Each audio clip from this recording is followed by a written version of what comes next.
بسم الله الرحمن الرحيم الحمد لله رب العالمين والصلاة والسلام على سيدنا محمد وآله وصحبه أجمعين. Assalamu alaikum wa rahmatullahi wa barakatuh.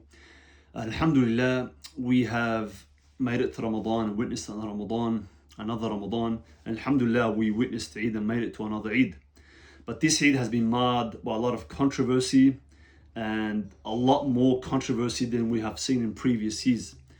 And there was a lot of disunity amongst the Ummah because the two main organizations that lead the community, the LMA, the Lebanese Muslim Association, and ANIC, the Australian National Imams Council, both this year differed over the day of Eid.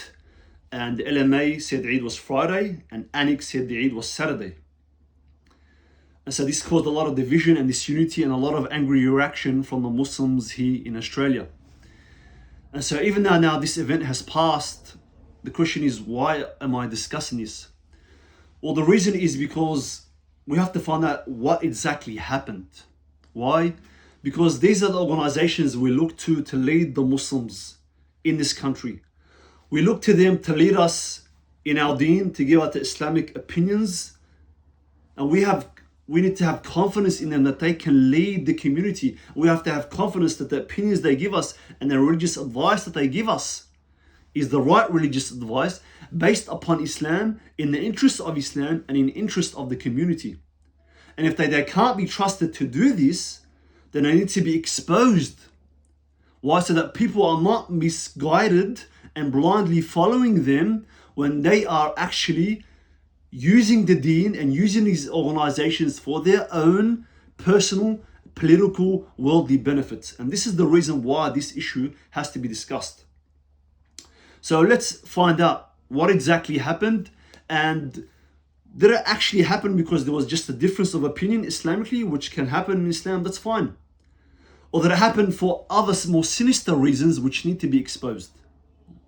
So the LMA said that Eid is on Friday, they assigned Eid on Friday. And why did they say this? They said, this is our criterion. They said, first of all, we're going according to astronomical calculations. Now I'm going to discuss now the whole issue of calculations versus global sighting. We know the opinions in the madhahib in Islam about global sighting, the strongest opinion. But putting that issue aside now, they said we're going according to astronomical calculations. Now, even though astronomical calculations for a lot of us is an invalid opinion, but they claim we have evidence, and let's say they have some kind of semblance of evidence, something to show that calculations is a valid opinion. All right. And so for argument's sake, we're going to accept, okay, that's fine. You follow calculations and you have evidence for it. Okay, we're going to accept it. So they said we're going according to astronomical calculations, and they said we're going to use the possibility of sighting the moon. This terminology in their statement, it's a new terminology. It's not in the fiqh. It's never been mentioned by our scholars. You either can sight the moon and you do sight it, or you don't. This possibility of sighting the moon is something that's been introduced. But this is what they said. And they said we're going to use the possibility of sighting the moon globally. So we're not going to sight the moon, but if there's a possibility, the astronomical scientists say that there's a possibility of the moon being sighted, then this is the criterion we're using. And so they said the moon is born Thursday, and there's a possibility, according to the scientists, of it being sighted during the night globally, so Eid is Friday. ANIC had a similar methodology. They said we're using astronomical calculations, and again we're using the possibility of sighting the moon, and we're going with the possibility of sighting the moon locally in Australia, not regional or global. This is ANIC's methodology.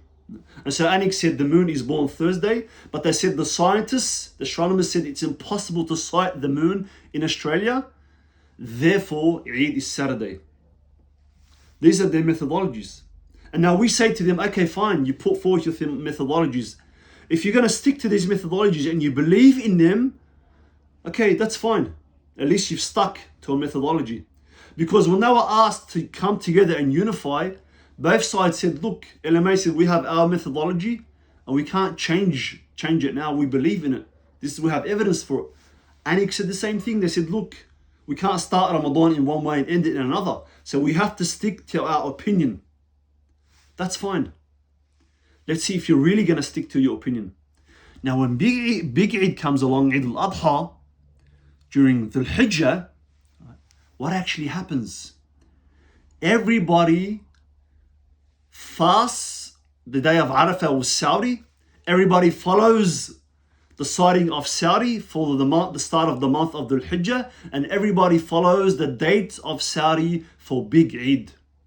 We don't see any of these methodologies. We don't see any differences. We don't get bored to death with the details about the moon and when the moon is born and the positioning of the sun and how close the moon and the sun are setting together and how it's an impossibility to sight them this year. We don't get bored with any of these details.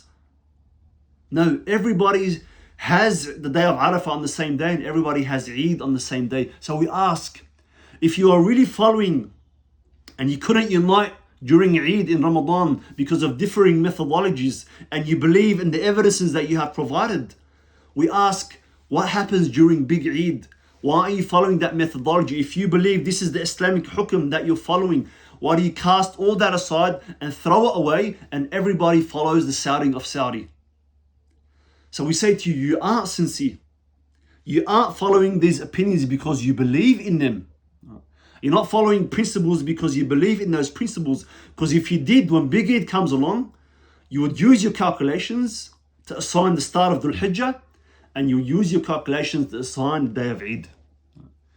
But why don't you follow these methodologies? Because for big Eid, as soon as Saudi Arabia calls the month of Dhul Hijjah, the start of Dhul Hijjah, then everybody knows it's 10 days until the big Eid. So now you have 10 days to prepare. You have 10 days to prepare your centers and your organizations and your mosques and to close off roads and to call in important people and dignitaries and politicians. You have the time you need to prepare. For Ramadan, if you're going to follow the sighting of Saudi, you literally have to wait the night before to assign the start of Ramadan, and you have to wait the night before to assign the day of Eid. And so for that becomes impractical for you. You can't set up your centers and you can't call in politicians, all right? That's why during Ramadan, you use calculations so you can assign the start of Eid and the end of Eid. And when you asked about this, I heard some mashaykh, they came out to explain when there was a lot of reaction. They said that we got a lot of feedback, negative criticism that how come for big Eid, we don't use these same methodologies and we just follow the dates of Saudi. Some of the mashaykh, they said some really silly things. They said, look, big Eid, it's a very important occasion and the Ummah all does Eid on the same day and we got to all be united as an Ummah in such an important time. We have to follow the day of Saudi and the sighting of Saudi. Really? It's so important? Isn't Ramadan important? Isn't knowing when the start of Ramadan important? Isn't knowing when the day of Eid is important? Isn't it important that we don't fast an extra day when it could be Eid and you fasted the day of Eid, which is haram? Isn't that just as important? And so why the differing methodologies? And we say to you, because they're for practical reasons. And this is exactly what's happening. You're not following opinions because you believe in them. You're following opinions when they suit your desires, when they suit your benefits, then you follow the opinion. When the opinion doesn't suit it, you throw it away, and on a big Eid, you leave outside all your calculations. This is exactly what is happening. So you're not following methodologies because you believe in them. And so you need to be exposed on this point. And another point, they both said that they couldn't agree that, look, let's one side compromise. Let's come to some kind of conclusion so we can have all Eid on the same day. They couldn't come together.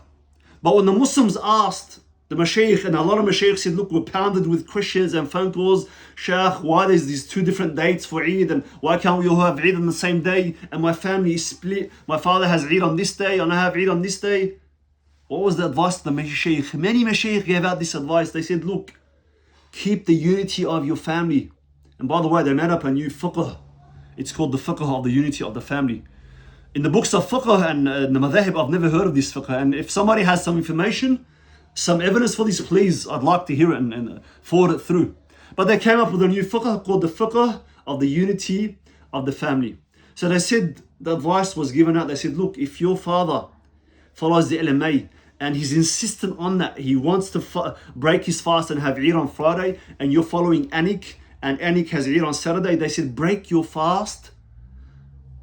Do Eid with your father, keep the unity of your family. That's very, very important. Okay, even though this is an invented fiqh, but fine. Let's accept this. But then we ask you, O Mashaykh, this advice that you're giving to the people, O organizations, you're telling the people to break their fast and have Eid with their families, even though it's haram if it's actually still a day of Ramadan. Are you following this advice? When you were asked to come together to a conclusion and the Ummah wanted you to have Eid on the same day, were you following your advice? O Anik, did you give up your opinion and on Friday have Eid even though you believe it's Ramadan? Did you break your fast and have Eid on Friday with the LMA to keep the unity of the Ummah? When you told people keep the unity of your family, isn't the unity of the community here more important? So did you follow the advice that you gave to the people to keep the unity of their family? Did you try and keep the unity of the community? By one side, either LMA or Anik saying, look, we believe in our opinion, but for the sake of unity, we're going to give up our opinion and we're going to have Eid on the same day? Or are you giving people one opinion and you giving yourself a completely different fiqh and a completely different opinion? Why the double standards? Why aren't you following the advice that you're giving to the community? You told them break your fast, even though they believe it's a day of Ramadan, a day when if you break it intentionally, you can never get that day back. But you told them break your fast and be united as a family. What about being united as a community? Why didn't the organizations give up their opinion for the sake of uniting the community? Why the double standards? And so this is exactly what happened. And so that's why these organizations need to be exposed on this point. Because they are playing around with the deen of Allah subhanahu wa ta'ala. They're making a mockery of the deen of Allah subhanahu wa ta'ala. They're saying we're using calculations and possibility of sighting and global calculations versus local calculations. And this is why we couldn't have Eid on the same day. But when big Eid comes along, they throw away all of that. And everybody has Eid with Saudi. They said to the people, look, keep the unity of your family and doesn't matter, break your fast and it's not an issue. But when it comes to the organizations, nobody was breaking their fast. Nobody was giving up their opinion for the sake of the other. Nobody was giving up their opinion for the sake of unity. So now we have to expose these organizations. In the end, what you were really doing, you weren't following opinions because you believed in them. You were following opinions as they suited you, as they suited your benefits, as they suited your organization, and you clashed as organizations. Why? Because each organization, all the mashaykh, each one wants the limelight. Each one wants to assume leadership of the community. Each one wants to be, look, I'm the big organization. Look, everybody follow me. They want those positions. They want those worldly benefits. This is exactly what's going on. And this is why we have to expose them for what happened. Why? Because we need to have confidence in our organizations and in our mashaykh. Are they playing around with the deen of Allah? Are they making a mockery of the deen of Allah subhanahu wa ta'ala? Following opinions when it suits them? Disregarding opinions when it suits them? Giving the people fiqh about unifying the family, yet they follow a different fiqh and they don't unify the organizations? So brothers and sisters in Islam, this is what's happening with our organizations. This is why we need to discuss these issues, to account them and expose them. And we need expose them not just for the sake of exposing, but so we can demand better leadership, better organizations moving forward. Organizations, they're going to look after the interests of Islam, after the interests of the community, according to what pleases Allah subhanahu wa ta'ala. This is what we need from our organizations. So please like the video. Please help support the channel. Please subscribe. Inshallah, in future episodes and in future videos, I'm going to discuss bigger issues, more wide-ranging issues that are affecting the Muslims here in Australia. Jazakumullah khair. Wassalamu alaikum wa rahmatullahi wa barakatuh.